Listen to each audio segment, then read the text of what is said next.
If you want to work with horses to help people, the EGALA model is an awesome opportunity.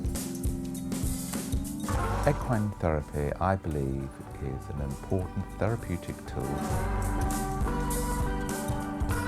I think when people experience it, when treatment professionals see it, when clients experience it, people are amazed.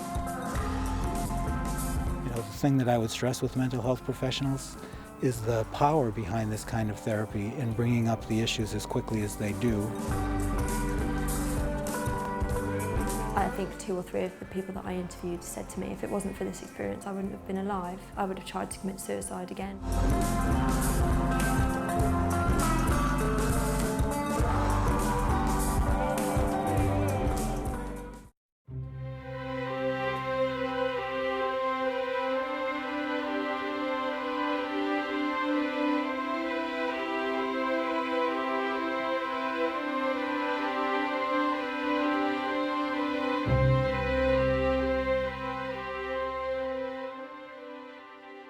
Equine-assisted psychotherapy is where horses are incorporated in mental health treatment for people.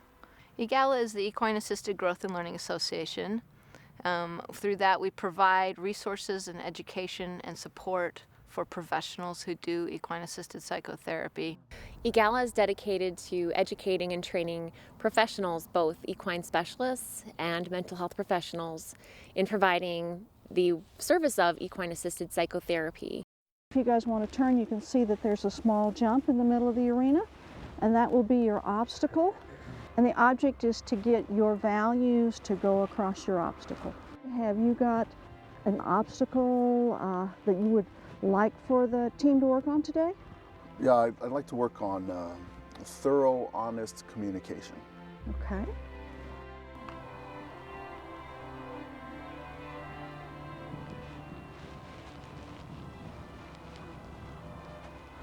It's interesting that Shandy lowered the jump without conferring with the rest of them.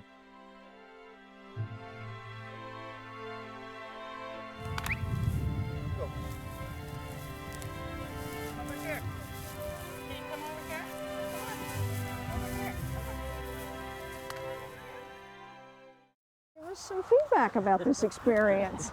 You know, her ears would pin back and come forward, then one would come out to the side. I was trying to figure out what she was trying to tell me. They're able to mirror what the clients are feeling.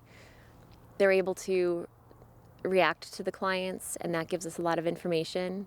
The clients are a lot more willing to take that feedback from the horse and take it to the next level with, how can I change my life? You know, how Scott operated with you, how does that relate to your goal of having authentic and honest communication? My patience was starting to get really tested, and sometimes I get so task-oriented. It's bark orders or, hey, let's get this done, rather than, hey, enlist some help, share why it needs to get done, and move from there. And so to sit quietly and not interact that much, rather observe and listen was hard for me. Well, I think what it brings up that you might not see in a non-equine session is that, you know, you can see how they actually solve the problem right in the moment, in the here and the now. EGALA has thousands of members around the world. This model seems to cross cultures and languages. The horses seem to speak a universal language in helping people change their lives. I've been interested in the use of horses as a therapeutic tool for some years now. It's been established in America for some time, and I thought it was about time that the Priory Hospital could actually be involved in such treatment programs.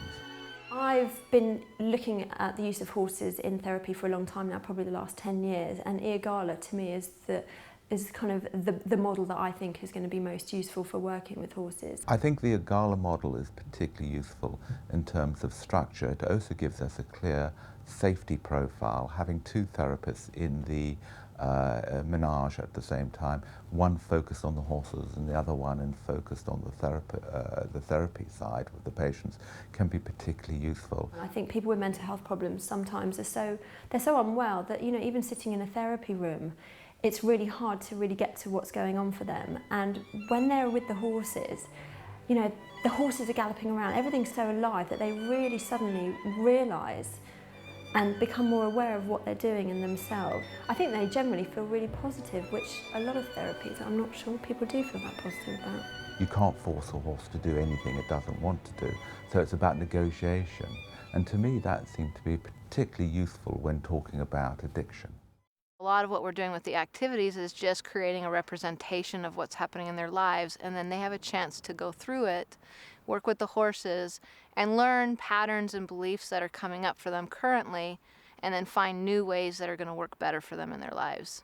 Okay, so what we're going to have you do today, Lori, is go ahead and you'll set up 4 different areas anywhere in the arena where you choose, and which will represent your transitional areas in your life.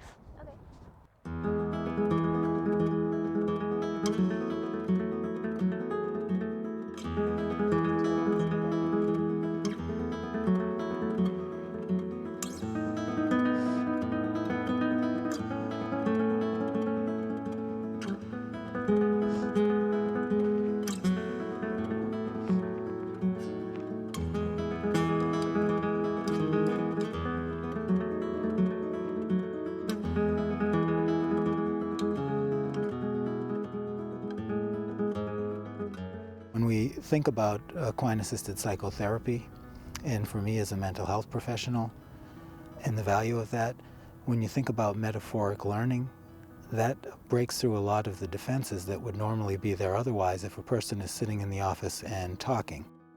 You finished setting up the 4 areas that represent transitions in your life, Lori? What we'd like you to do now is you've got 3 horses, to place those horses in the transition area that fits for each of them and have them stay there. Okay. Basically, I was given the assignment to, lead one horse into, a different box. The boxes represented transition, whether it be home or, different program or different transition.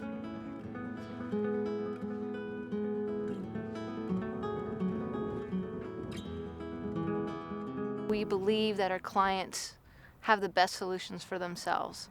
And so a lot of what we're doing out there with these activities with the horses is giving them that opportunity to work through the things that they're dealing with and to find what's going to be most effective for them.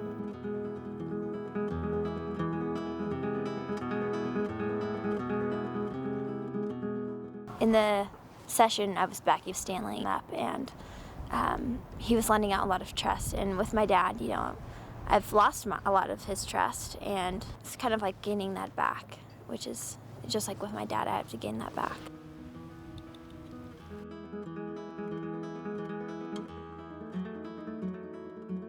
Part of it is bringing it back to the relevance and the power of having the horses as part of the treatment.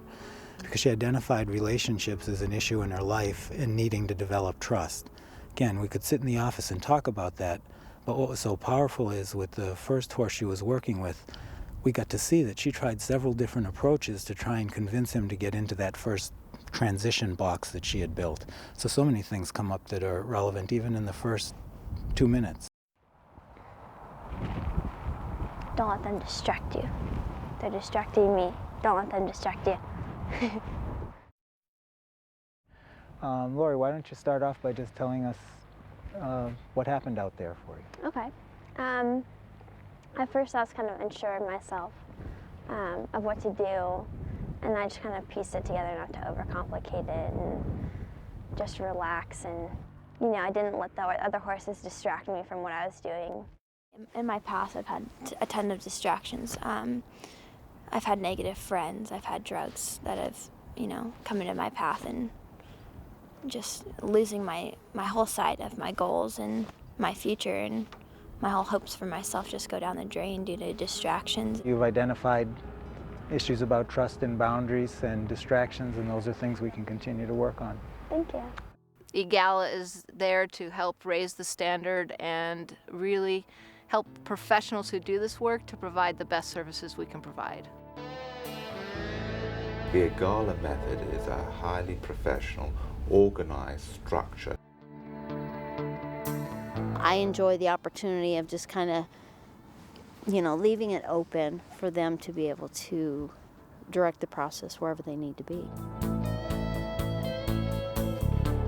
Yeah, what draws me personally is having firsthand experience with it. When I see a group of veterans that have been shut down both physically and emotionally, haven't left the house for years, haven't had a smile on their face, and they come out to the farm and in 2 sessions are actually standing up straight, have a smile on their face, they're communicating with the other people in the group. That's why I am drawn to this work.